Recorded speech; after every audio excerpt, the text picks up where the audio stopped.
Wee woo, wee woo, wee woo. That's my little alarm. That's my personal alarm.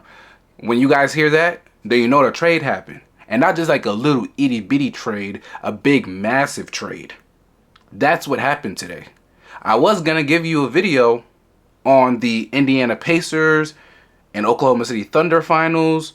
We will talk about that, but priorities. The Grizzlies and the Magic made a trade, and we'll talk about that. First, welcome back to the MC Show. It is your boy MC. Please, as always, don't forget to like, comment, and subscribe. Any and all help would be greatly appreciated. Share this video with your friends, family. Hit the subscribe button. It's free. Y'all don't like free stuff? I like free stuff. So just go ahead and hit that like button. Hit that subscribe button. It takes no cost, no effort at all, and it would be greatly appreciated on my part. But we're going to get started. We have our first big trade this off season. It's not even off season. The NBA Finals is literally going on right now.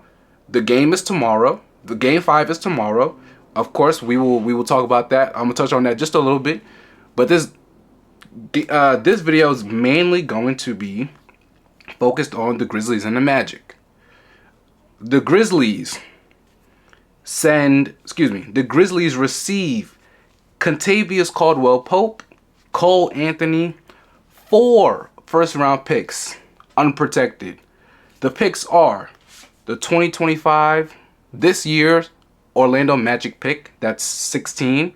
Phoenix's first pick in 2026, the Magic's 2028 first-round pick, and the Magic's 2030 first-round pick, and a pick swap in 2029, with the Magic receiving Desmond Bane. That's it. The blockbuster move was the Magic finally, after I don't know how many years, getting somebody next to Paolo Banchero and Franz Wagner who has offensive talent. Someone who can shoot the ball. I mean, this is a miracle. I'm not even an Orlando Magic fan and I could cry. They finally have shooting. The Magic, what they get in Desmond Bane is a guy who shoots 40% from 3. He takes a bunch of threes. And he's very, very good catch and shoot player from 3. So when Banchero or Wagner are doing their thing in the mid-range, trying to get to the paint, and they draw a double team, kickouts to Desmond Bane are have to be heavy on the agenda, because he's a very, very good and very, very dangerous catch and shoot 3 player in this league. One of the best in the league. He's made, since he got drafted in 2020, 800 or so threes over these 5 seasons. That is with him being injured a little bit throughout these years. Past 2 seasons, he's been a little bit injured. It's a oblique injury here, maybe a knee or a hamstring there that keep him out a few weeks. But when this guy is healthy, and I'm not saying he's injury prone, but when he's healthy, this guy is your all-star, like fringe all-star level guy who plays both sides of the floor. He's going to fit in with Orlando, not just because of offense, but because of defense. Like, he's a dog on defense. He's very tough. Y'all see how he's built. Like, Desmond Bane built like a linebacker, bruh. He's built like a running back. Like, I don't even know he should be playing this sport. But he's very strong. He's tough, and he competes on defense, which fits the Orlando Magic, who have built this iteration of their team to be a defensive-oriented team. Their big problem was the offense. It was them not having enough shooting around Paolo Banchero and Franz Wagner. Now they do. This doesn't fix everything for the Orlando Magic, but it's a step in the right direction. And then you get, and then the good thing is that he's 26 years old. Banchero, Wagner, and Suggs are all under 26. Like, Bane fits their timeline as well. This, in terms of fit, I think this was a fantastic trade for the Orlando Magic. It was about time that they got some offensive talent to upgrade their roster, and they did that. He's going to slide right into that shooting guard position. As of right now, their projected lineup is going to be Jalen Suggs, Desmond Bane, Franz Wagner, Paolo Banchero, and Wendell Carter Jr. That's a good starting 5.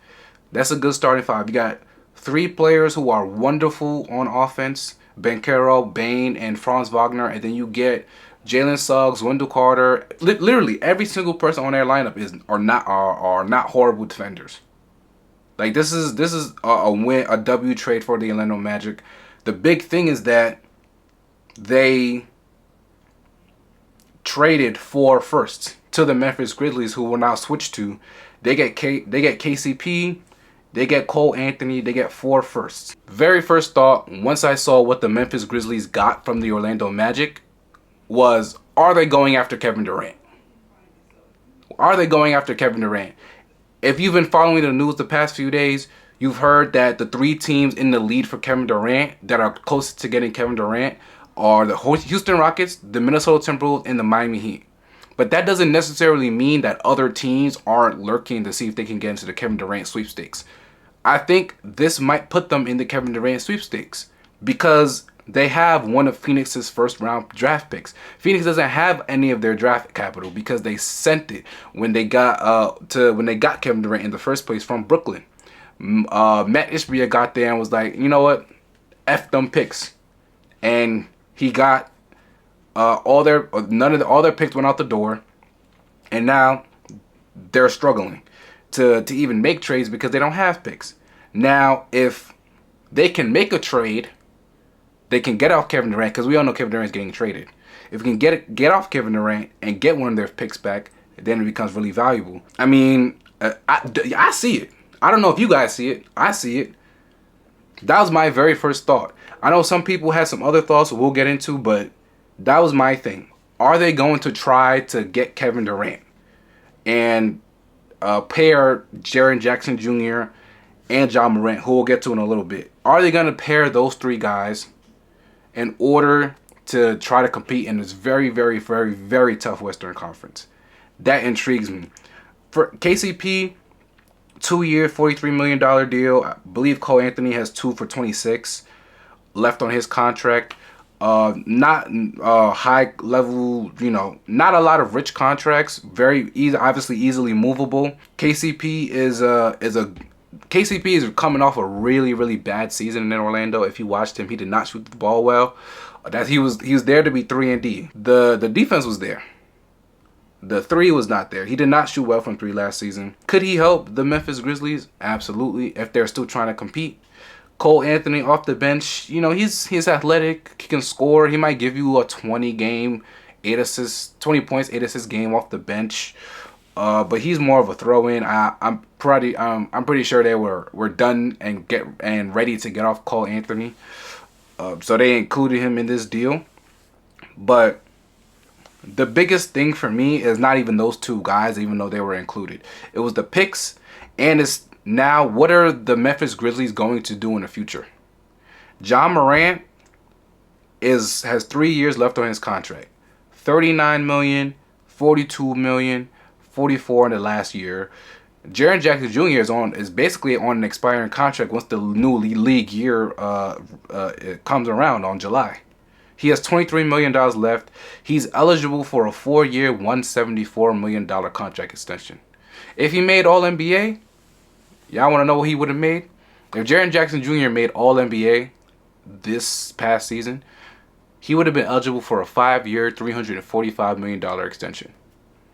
And I'm not a front office guy, but I can tell you right now, I don't think the Memphis Grizzlies front office want to give Jaren Jackson Jr. a 3-year, $345 million contract extension. But that's just me. But I think we can all, you know what I'm saying, agree to that. But the big question is, are they gonna rebuild? This is like a rebuilding kind of trade. When you get off one of your all-star level guys who is also on a max contract as well. After trading him, are you going to trade Ja? Are you going to trade JJJ?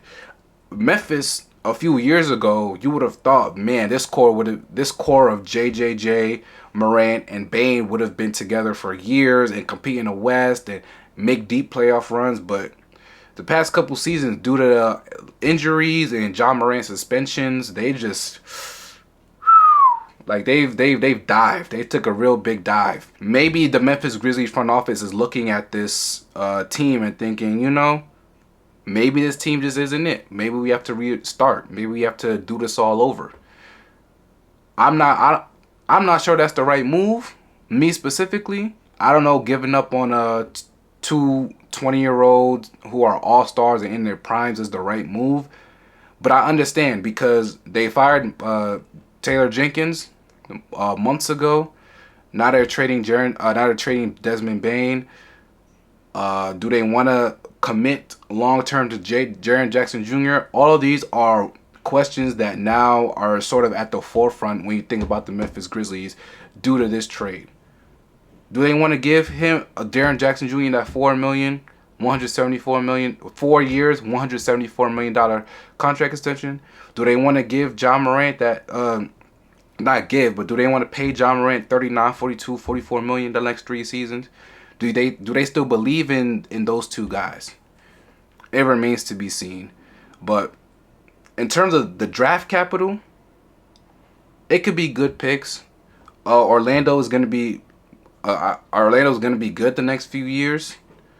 So they won't be high draft picks, but again, if they're gonna try to get Kevin Durant, then maybe it makes sense. Maybe they go after Giannis. I don't know. I don't want to go too deep because I don't know if Giannis is requesting a trade or not. I'm assuming Giannis is gonna stay. That's just my personal opinion. I don't know if Giannis is gonna go up and leave Milwaukee as much as I think people want him to. I don't know if he's gonna do that. We will see though. The first big domino of this offseason, and it was a really good trade between Magic and the Grizz. So there's a lot to pay for the Orlando Magic to send 4 unprotected picks, but in terms of actual fit, I think it was a W for them. Quickly moving on to the Oklahoma City Thunder and Indiana Pacers Game 5. Just a couple things to look out for in Game 5 and the rest of the series after Oklahoma City miraculously came back down from... They were down, 10 points at one point? Dominated in the fourth quarter. Shea with 15 in the fourth quarter to tie the series up at 2-2 apiece. OKC's offense is still a problem in this series. The points are hard to come by for them. They're really, really hard to come by for them. Shea is sort of, giving you 25 to 30 plus points every game, but sometimes it's not easy. You got to give Andrew Nembhard his credit. He's been fantastic guarding him. But I think a big reason that he was Shai Gilgeous-Alexander was able to dominate in that fourth quarter is because he just whoever offense on Aaron Nesmith. Which is crazy because Aaron Nesmith is a really, really good defender. But he called Aaron Nesmith up as much as possible, drawed a couple fouls on him, got to the free throw line. They were able to defensively make enough stops. The Indiana Pacers didn't score the last 3 minutes, three minutes and some change of the game. So their defense isn't an issue, and Shea isn't a problem, even though Andrew Nembhard is giving him a hard time. J-Dub is stepping up offensively to games 3 and 4. He's been really, really good. By the way, Indiana, J-Dub likes to go left. Can y'all stop that? He's going left every time. He's more comfortable going left. He's a right-handed player who likes to go left. Stop him from going left. Please. Gosh. Anyways, Oklahoma City's offense is something I'm going to be keeping an eye on because it's been really hard to score. You got to give credit to the Indiana Pacers. Their defense has been excellent. Oklahoma City only shot 17 threes. A lot of that is the Pacers are not allowing them to shoot open threes. Their perimeter defense has been incredible this series.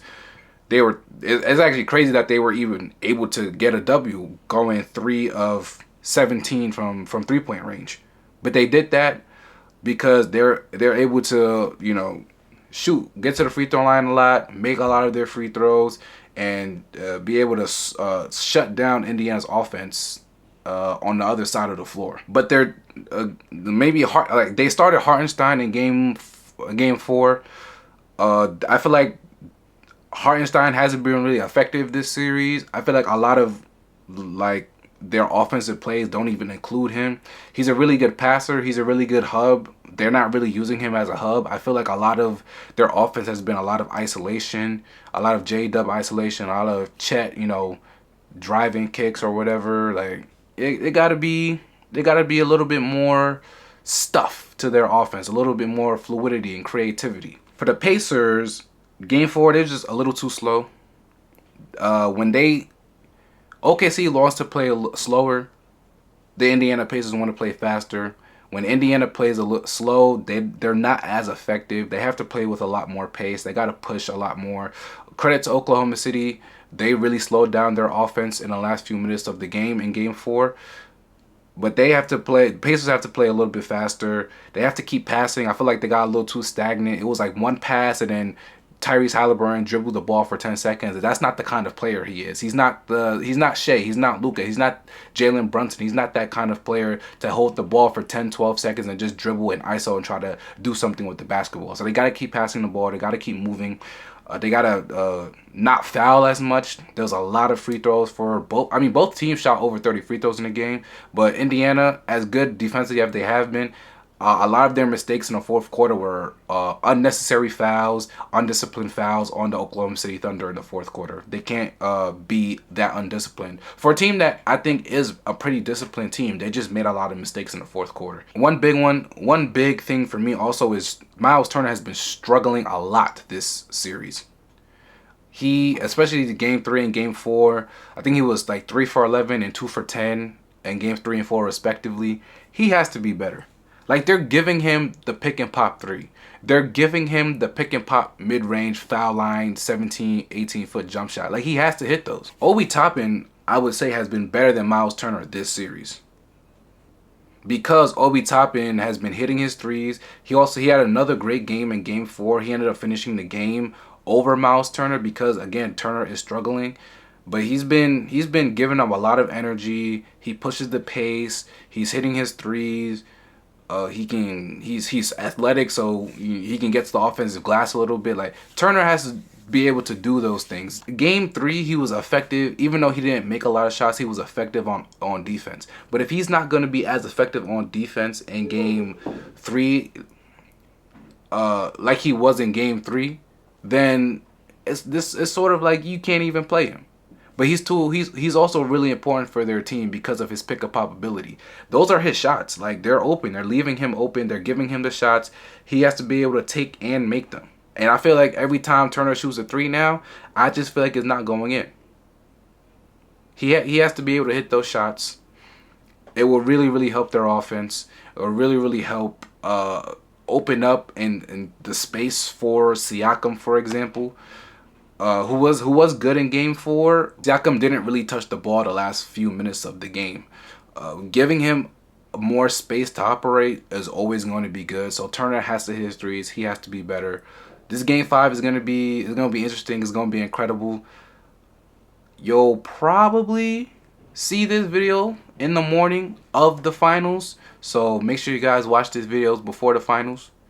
Let me know what you guys think about the trade. Are the Memphis Grizzlies going after Kevin Durant? Who's going to win in Game 5? Who do you have, Oklahoma City or Indiana Pacers? Let me know down below. Thank you guys for tuning in. Thank you guys for watching. Please don't forget to like, comment, and subscribe. And I'll see you guys next time. Peace.